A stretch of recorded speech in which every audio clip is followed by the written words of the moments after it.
S'il y a bien un débat de merde qui subsiste en ce moment, c'est de savoir si Internet remplacera un jour la télé. Je ne vais pas répondre à cette question, mais je vais pousser le débat un peu plus loin.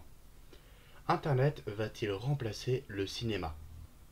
La réponse est évidemment non, parce que le cinéma est un art, et comme tout art, il ne meurt pas mais se renouvelle. Du coup, Internet va-t-il renouveler le cinéma? Oui, je pose beaucoup de questions. Plus sérieusement, il faut attendre. Mais comme je suis très peu patient et que vous avez déjà lu le titre de la vidéo, nous allons analyser un court-métrage de Cyprien. Disons que je vais donner mon avis en gardant un maximum d'objectivité.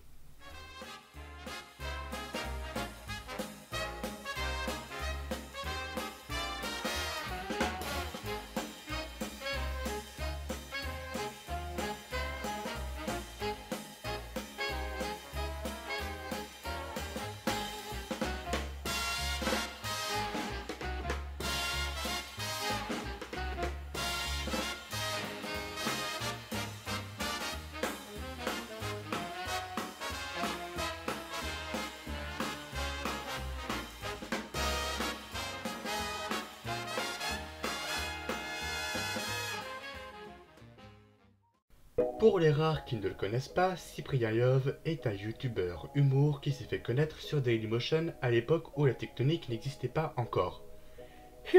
Puis petit à petit, Cyprien s'est fait connaître par ses podcasts. C'est en 2015 qu'il publie Technophobe, un court-métrage qu'il a scénarisé mais pas réalisé.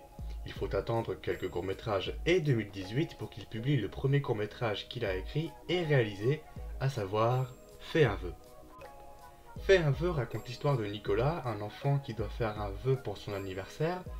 On assiste à une réunion des rêves dans l'esprit de Nicolas, avec Nicolas comme chef de file. Cette réunion évoluera à chaque anniversaire de Nicolas. J'attire votre attention sur le fait que ce court-métrage a été produit par le CNC. Certains se sentiront indignés, mais faire un court-métrage, ça coûte méga cher les loups.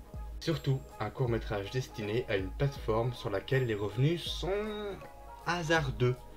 Si jamais Cyprien avait dû financer tout seul son court-métrage, il aurait été comme ça après la publication. Bon, eh bien, ce mois-ci, on va manger de l'eau. À présent, je vais vous donner 5 points négatifs et 5 points positifs sur ce court-métrage. Lâche. Lâche ton clavier. Ce système a été instauré depuis le premier épisode de cette émission, donc tu lâches ton clavier. Top 5 des points négatifs dans Fais un vœu. Numéro 5, la musique. Et là, je parle plutôt de son utilisation. Elle s'arrête là où c'est drôle. C'est dommage, ça fait un peu comme les aventures d'Aladin, quoi. C'est la musique qui s'arrête pour dire là, faut que tu rigoles. Un peu comme l'allure podcast. Pompier. C'est bien pompier? Le camion. Bah oui, le camion. Oh, avoir des super pouvoirs. Et le camion, c'est super ça. Dinosaure. Comment ça, dinosaure? Trop cool. En fait, Numéro 4, le jeu d'acteur de Cyprien.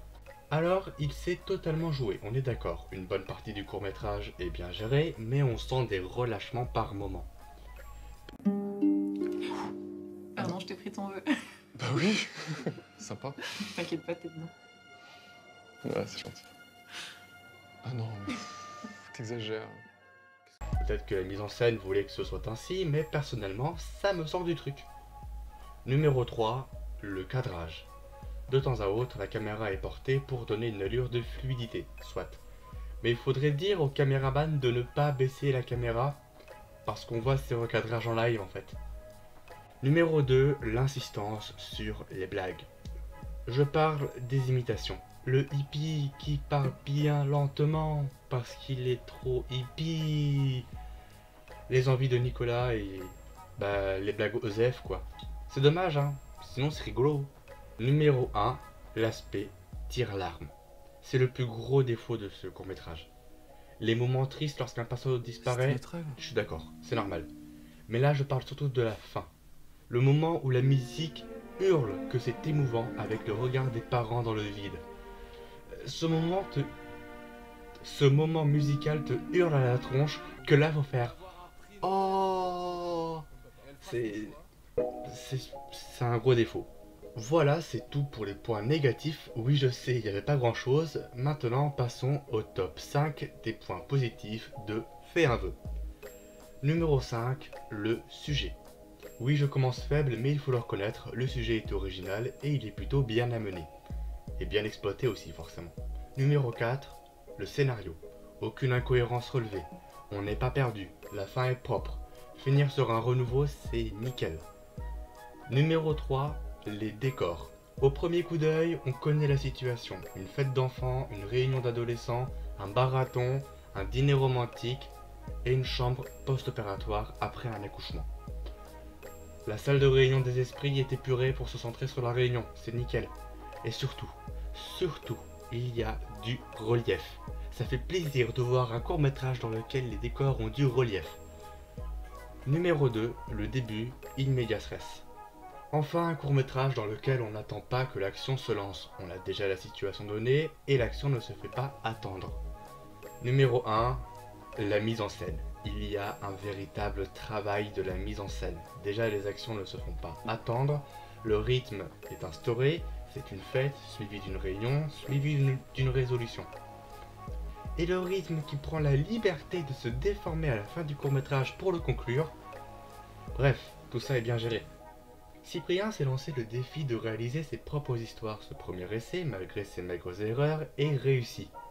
Si vous avez vu son dernier court-métrage, je vous fais remarquer le progrès qu'il a fait, alors que ce n'est que sa deuxième réalisation. Je ne peux pas répondre à la question du début parce que ce n'est qu'un seul court-métrage et que c'est maigre comme argument. Mais si les gens sur internet font des productions de ce genre, à mon avis, ça sonne bon. Mais rien n'est dit. Voilà, c'est tout pour cette vidéo, j'espère qu'elle vous aura plu. Si c'est le cas, n'hésitez pas à vous abonner et à la partager. Si vous voulez que je continue, dites-le moi dans les commentaires et likez la vidéo. C'était un mordu parmi tant d'autres. Salut!